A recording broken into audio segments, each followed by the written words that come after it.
అక్రమంగా 154 documents registration చేస్తూ అడ్డంగా దొరికిపోయిన sub registrar Yadagirigutta sub registrar కార్యాలయంలో ఒక వెంచర్కి సంబంధించిన 154 డాక్యుమెంట్స్ నిబంధనలకు విరుద్ధంగా రిజిస్ట్రేషన్ చేస్తూ రెడ్ హ్యాండెడ్గా దొరికిపోయిన సబ్ రిజిస్టర్ గోపిని సస్పెండ్ చేస్తూ ఉత్తర్వులు జారీ చేసిన అధికారులు.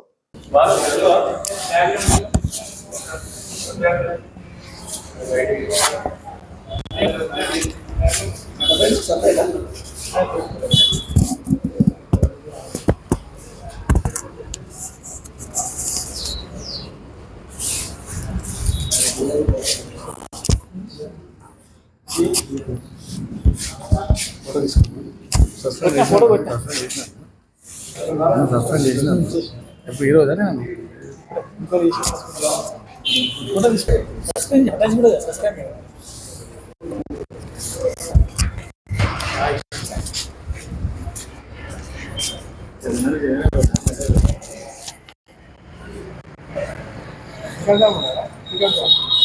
ठीक है